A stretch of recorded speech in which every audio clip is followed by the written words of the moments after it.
साहब, सबसे पहले आपकी तरफ बढ़ूंगी।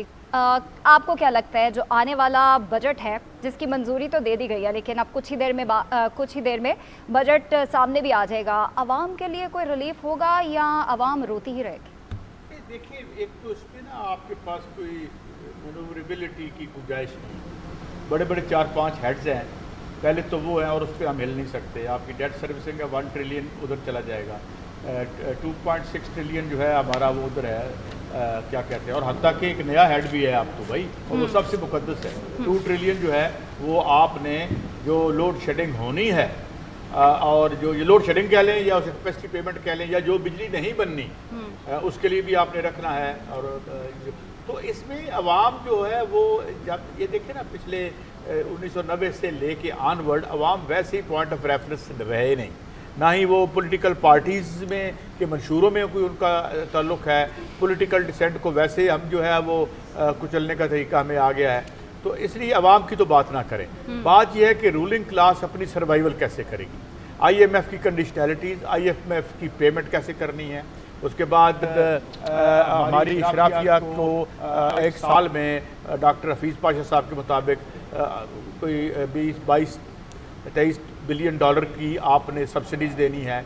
ये आज हेडलाइन है अखबार की, आप देख लें कि 2.335 जो टैक्स कंसेशंस हैं वो ट्रिलियन, 2.35 ट्रिलियन के टैक्स कंसेशंस आपने दिए हैं। तो अवाम तो उसको तो छोड़ दें।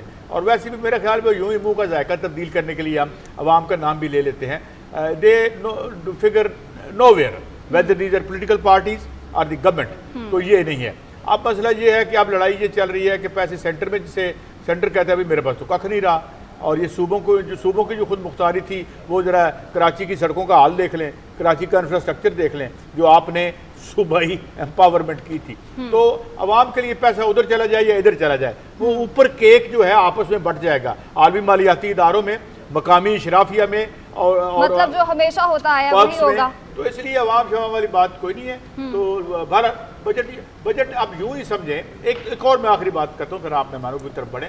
हम जब आज से 20-25 साल पहले अखबारों में बजट बनाते थे तो वो बजट में जो एक कीमत तय होती थी वो कम से कम 1 साल रहती थी।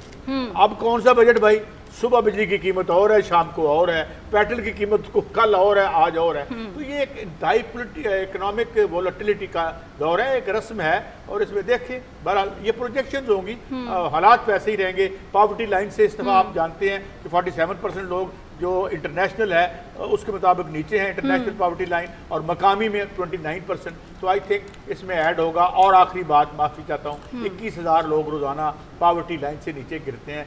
ये फिगर है जनाब डॉक्टर फ़ारूक सलीम साहब की। तो इसलिए अवाम शवाम छोड़ें, बाकी तेज़ फिक्र फोकर डिस्कस कर लेते हैं हम। जी बहुत शुक्रिया काजी साहब। और हमारे मज़ीद 2 गेस्ट ने इस्लामाबाद स्टूडियो से भी हमें ज्वाइन कर लिया। डॉक्टर बिशारत हैं, माहिर तवानाई हमारे साथ हैं। Welcome to the transmission doctor साहब। और इसके साथ साथ अमजद बलोच साहब ने भी हमें ज्वाइन किया है ताज-ए-इत्तेहाद से। बहुत शुक्रिया अमजद साहब।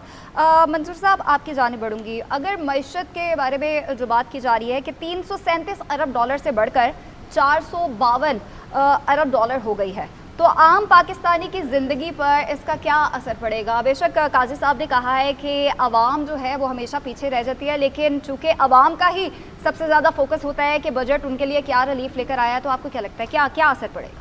देखें, काजी साहब ने जो बात शुरू की है ना, वो बहुत बड़ा इंदिया है इस बात का कि हमें अगर 352 है आप उसको 500 कर लें।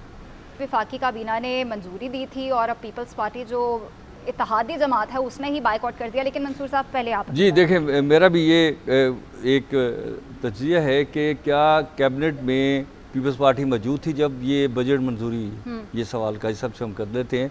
लेकिन मैं इसके साथ अगली बात करता हूँ। देखिए, मैं बजट का इम्पैक्ट सोसाइटी पे क्या होगा, क्या हमारी पॉवर्टी लाइन बेहतरी की तरफ जाएगी, क्या हमारे लोगों की कैपेसिटी बिल्डिंग होगी, क्या आपके लोगों के लिए जॉब क्रिएशन होगा। देखिए, मैं एक यहाँ पे और बात कहता हूँ कि पाकिस्तान की जो पॉपुलेशन है वो 25 से 30 करोड़ है। अगर 5 आदमियों पर सिर्फ एक कमाने वाला हो तो आपको 6 करोड़ जॉब चाहिए। तो एक्चुअली हमने जॉब क्रिएशन करनी थी और रेस्ट ऑफ लोगों को सेहतमंद रखने के लिए पार्कों में लेके जाना था, हेल्दी एक्टिविटी क्रिएट करनी थी, बच्चों को स्कूलों में लेके जाना है ताकि हमारा फ्यूचर सेफ रह सके। क्या ये जो बजट है, चाहे इसकी कोई फिगर कर लें आप, होगा? दूसरी चीज़, क्या पाकिस्तान में इंडस्ट्री लगाने का माहौल बनाया जा रहा है? क्या पाकिस्तान में लेबॉर्ट्रीज़ बनाने का, इंडस्ट्रियल लैब बनाने का रुझान होगा? क्या लोग यहाँ पे अपने तौर पे इन्वेस्टमेंट करेंगे प्रॉफिट और लॉस की बुनियाद पे, या कोई भी इन्वेस्टमेंट इसलिए करेंगे कि गवर्नमेंट उनको सॉवरेन गारंटी दे दे या कैपेसिटी चार्जेस दे दे? इसी तरह से सिमिलर वन हम देखें तो इंटरनेशनल अगर एक्सपोर्ट करना चाहें, देखिए 3 फैक्टर होते हैं, एक होता है लोकल कंजम्पशन, एक होती है इंपोर्ट और एक होती है एक्सपोर्ट। अनफॉर्चुनेटली पाकिस्तान में जो फॉरेन रेमिटेंस, जो लोग अपने फैमिलीज़ को छोड़ के बाहर गए हैं, मजदूरी करते हैं, जब वो पैसा बाहर बेचते हैं उसको आप ट्रेड डेफिसिट में डाल देते हैं। मैंने अपना घर बेच के तो ट्रेड डेफिसिट नहीं पूरा करना, मैंने तो कारोबार से करना था। क्या आपकी इंपोर्ट और एक्सपोर्ट और जो फॉरेन पेमेंट्स हैं वो बैलेंस करती हैं अपने आप को? अगर नहीं करती तो ये देखना पड़ेगा कि इस मुल्क के जो माहिरीन मुआशियात हैं, इंटेलेक्चुअल हैं, पढ़े लिखे लोग हैं, उन्होंने इस माशरे के लिए काम नहीं किया। क्योंकि देखें, अगर हम एक मिथ और हमने नेगेटिव बनाई हुई है कि हम सस्ते से सस्ती लेबर के मुल्क हैं। सस्ती लेबर से हो सकता है एक बिजनेसमैन, 10 बिजनेसमैन, 100 बिजनेसमैन अरबपति हो जाए, लेकिन उसके नतीजे माशरा तरक्की नहीं करता। माशरा उस वक्त तरक्की करेगा जब हम अपने कॉमन आदमी को पैसा जाने देंगे और वो पैसा लेके बाजार में जाए और चीज़ें खरीदे और मैं प्रोडक्शन करूं। जब मैं प्रोडक्शन करूंगा और वो चीज़ें खरीदने के काबिल होगा तो आपका मुआशरा ज़्यादा तरक्की करेगा। यहाँ पे तो मंसूर साहब पॉवर्टी रेट ही हर साल जो है वो मज़ीद बढ़ जाता है, जैसे कि कायद साहब ने कहा कि 21,000 जो बंदा है वो अनएम्प्लॉयमेंट का शिकार हो जाता है। इसमें एक सिर्फ मैं बात कहता हूँ, कायद साहब ने जो कहा 47% इंटरनेशनल कम्युनिटी कह रही है, आप मिफ्ता इस्माइल की उठा लें, उसने ये कहा कि पाकिस्तान में पॉवर्टी लाइन से नीचे हम उसको समझते हैं जो 8,000 रुपये महीने का नहीं कमाता। एग्जैक्टली। अब मुझे कोई बंदा बता दे कि 8,000 में उसका घर का बजट कैसे चलेगा? इसका मतलब है कि आपकी पॉवर्टी लाइन जो है वो मोर देन 52% है। बिल्कुल बिल्कुल। मंसूर साहब का हमने तजिया लिया। हमारे साथ जो गेस्ट इस्लामाबाद से मौजूद हैं डॉक्टर बिशारत साहब, आपकी जारी बढ़ूंगी। सर, कर्ज़ों का हजम जो है वो GDP के 75% से कम होकर 68.5% हुआ है, लेकिन मजमूई कर्जा अभी भी तारीखी सतह पे है। आपको क्या लगता है पाकिस्तान इस्तेहकाम की जानिब जा रहा है जिस तरह हमारे जो वज़रा हैं वो क्लेम करते हैं?